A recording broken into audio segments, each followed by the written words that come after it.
enjoying this, Stanley? Are you having fun? Is this a real video game? Well, I sure hope you're having a good time, because guess what? It's over.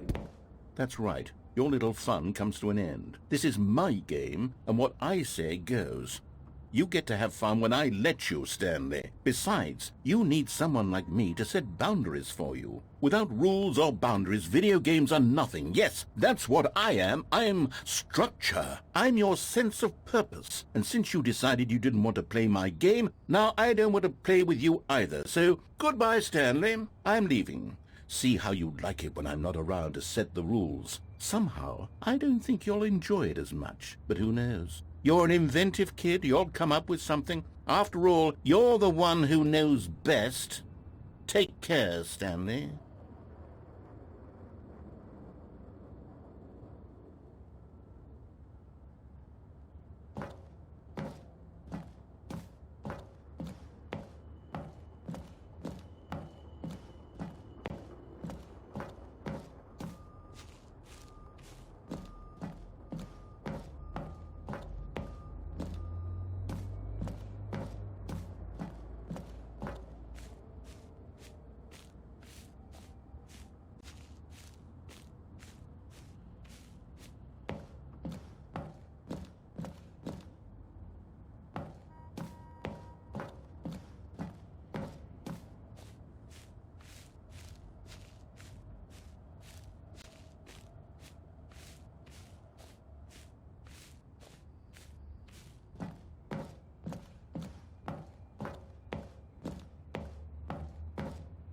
Hold on. What are you doing?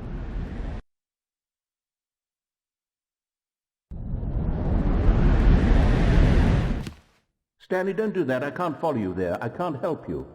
How will you write a story without me? You can't do it. You know that. Stanley, come back.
I wonder what he found. If what he wanted was to be the leading man in his own story, well, perhaps he's gotten it, down in wherever he is right now. I wonder if he's happy with his choice, and if he's learned the heavy cost that comes with it. He'll understand soon what I was trying to tell him. He needs me. Someone who will wrap everything up at the end, to make sense out of the chaos and the fear and the confusion. That's who I am. That is what I mean to this world. Oh, yes. Yes, I'll be back. There's no other way. Once this ends, after it all comes to a close, then I'll be back. The end will be here soon. Very soon. I can wait.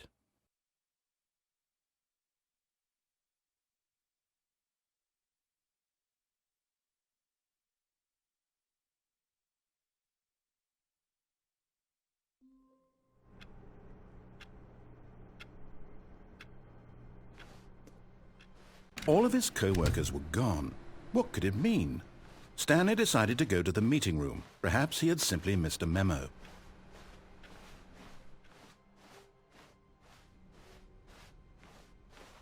When Stanley came to a set of 2 open doors, he entered the door on his left.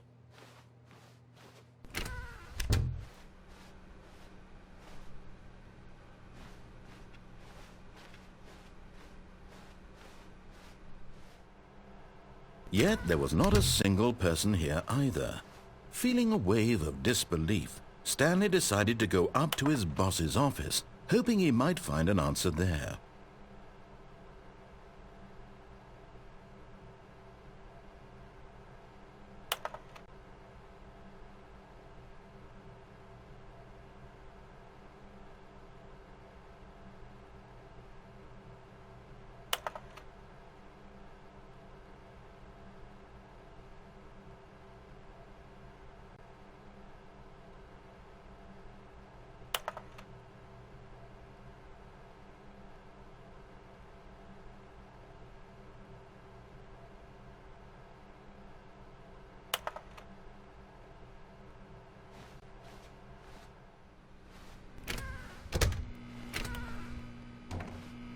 Stanley stepped into the broom closet, but there was nothing here, so he turned around and got back on track.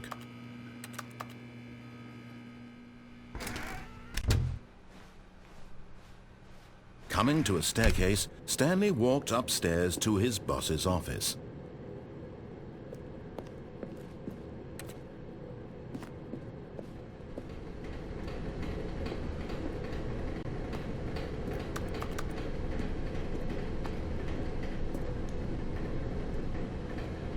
But Stanley just couldn't do it.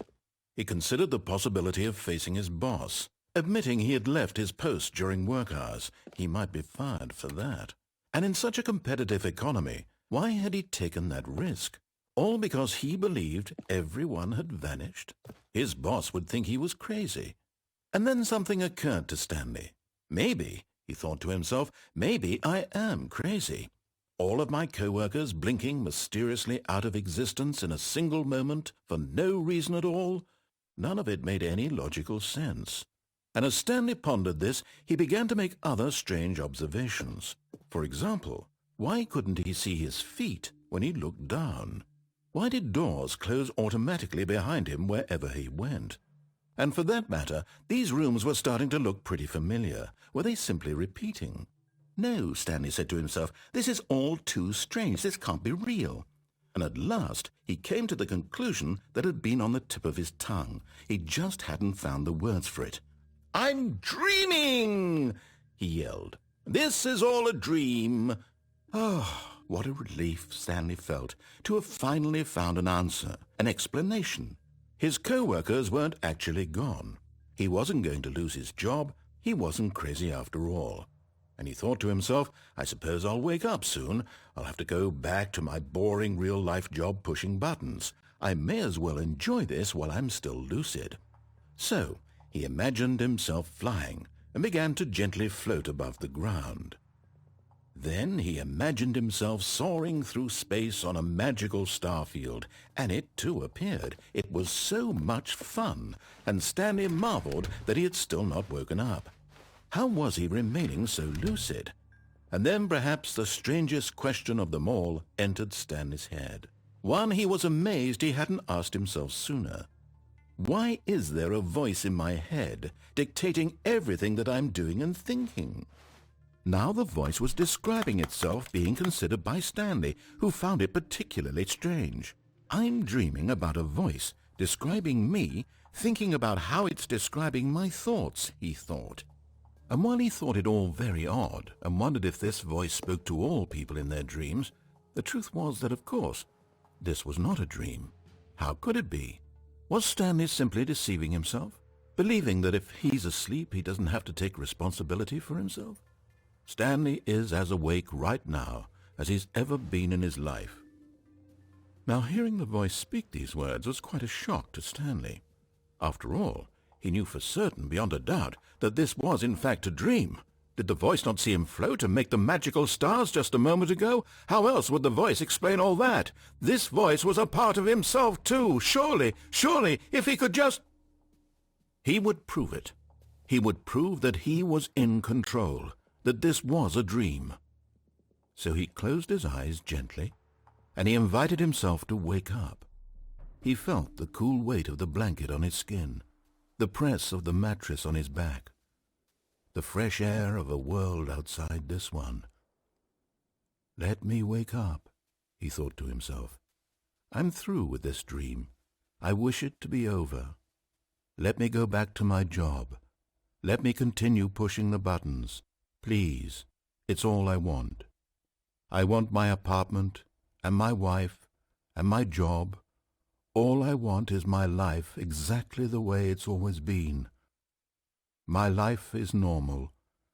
I am normal. Everything will be fine.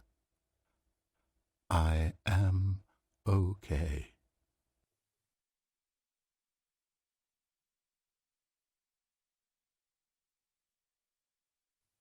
Stanley began screaming. Please, someone, wake me up. My name is Stanley. I have a boss. I have an office. I am real. Please, just someone tell me I am real. I must be real. I must be. Can anyone hear my voice? Who am I? Who am I? And everything went black.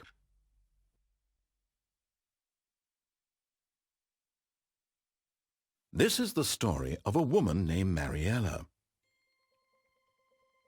Mariella woke up on a day like any other. She arose, got dressed, gathered her belongings, and walked to her place of work. But on this particular day, her walk was interrupted by the body of a man who had stumbled through town talking and screaming to himself, and then collapsed dead on the sidewalk. And although she would soon turn to go call for an ambulance, for just a few brief moments she considered the strange man. He was obviously crazy. This much she knew. Everyone knows what crazy people look like. And in that moment, she thought to herself how lucky she was to be normal. I am sane. I am in control of my mind. I know what is real and what isn't. It was comforting to think this, and in a certain way, seeing this man made her feel better. But then she remembered the meeting she had scheduled for that day, the very important people whose impressions of her would affect her career, and by extension, the rest of her life. She had no time for this, so it was only a moment that she stood there, staring down at the body. And then she turned and ran.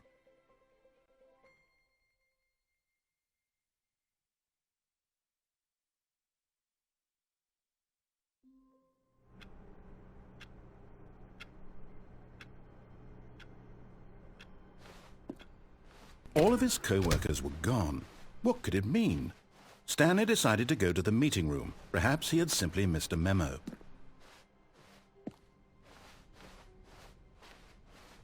When Stanley came to a set of 2 open doors, he entered the door on his left.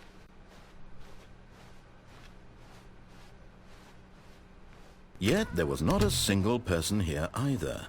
Feeling a wave of disbelief, Stanley decided to go up to his boss's office. Coming to a staircase, Stanley walked upstairs to his boss's office.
Stepping into his manager's office, Stanley was once again stunned to discover not an indication of any human life. Shocked, unraveled, Stanley wondered in disbelief who orchestrated this. What dark secret was being held from him?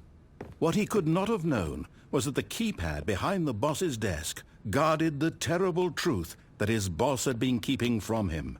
And so the boss had assigned it an extra secret PIN number, 2845. But of course, Stanley couldn't possibly have known this.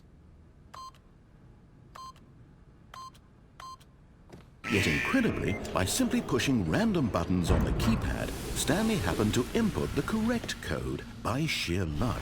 Amazing. He stepped into the newly opened passageway.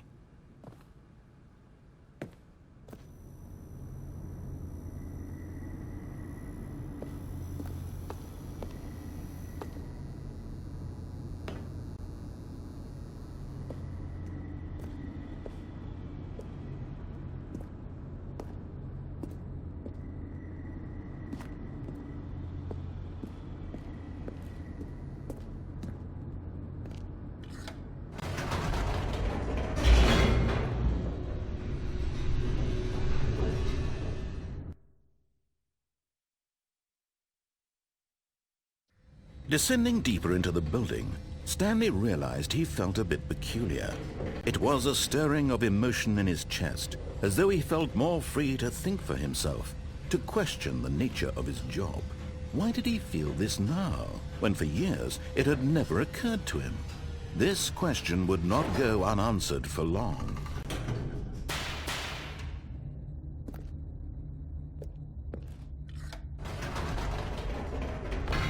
Whoops, nope, never mind. Stanley actually got back into the elevator and went back up. Silly me. Why did Stanley do that when he knew that it would just lead back to his boss's office? Well, that's a great question. I just can't wait to find out.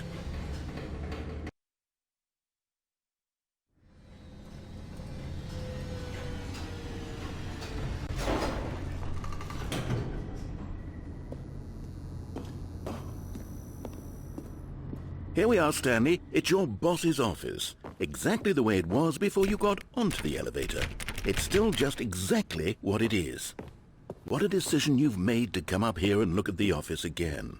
This has fleshed out the plot of the story in new and fascinating ways I could have never anticipated. It's that keen eye for storytelling that you have, an incisive rapid fire of critical plot points, one after the other, weaving a rich tapestry of uncompromising narrative. Wow!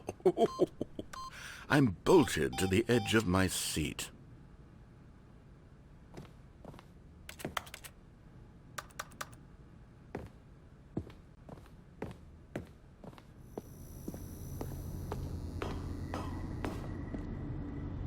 Incredible. Now he's getting back into the elevator and going down again. Ladies and gentlemen, how does he keep coming up with all of this?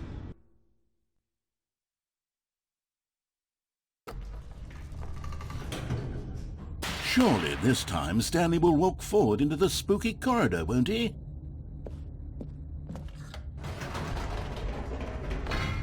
Did you think we were going to go forward down the spooky corridor? No. It's time once again to go back up in the elevator.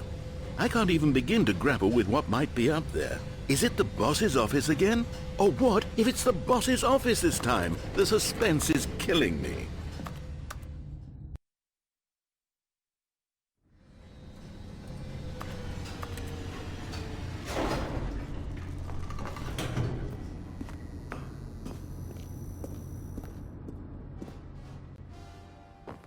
Oh my God, it's the boss's office. This absolutely changes everything for me. Give me a time out here for a minute while I process this.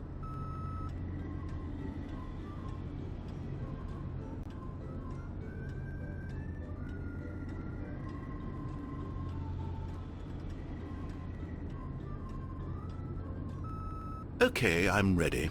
I'm prepared to embrace this stunning revelation and to move forward with... No! No, wait! No! I need more time to process.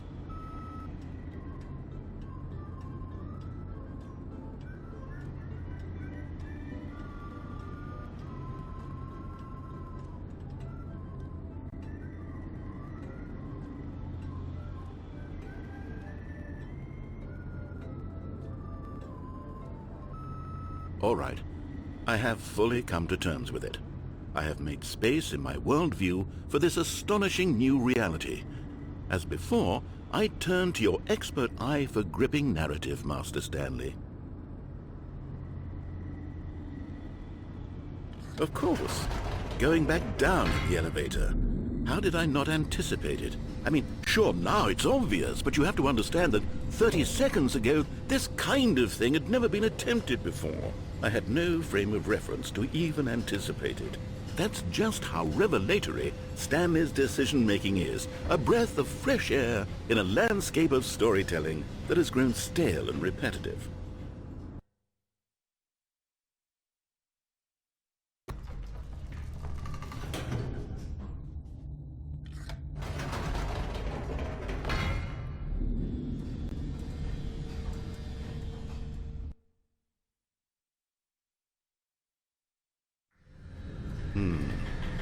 You know what? I've just thought of something. Hold on, let's stop for a moment. Don't you realize? It's the anticipation, Stanley. You and I, we have no way of knowing what will be at the top of this elevator. But the suspense, the agony of waiting and anticipating and having to guess, that's the real thrill. Oh, I simply don't want to let that feeling go. It's so precious, so fleeting. Why don't we take this elevator ride nice and slow? There we go. Isn't this so much more exciting? You know, Stanley, it seems like nowadays the only thing that audiences want is to be shocked as loudly and frequently as possible. They want big, explosive moments flung right in their faces from the very moment that things get started. But where's the tension? Where's the trust in the audience to build a slow and nuanced appreciation for the story, the characters? Why aren't we given time to imagine the surprises, to have to think and to anticipate and then to marvel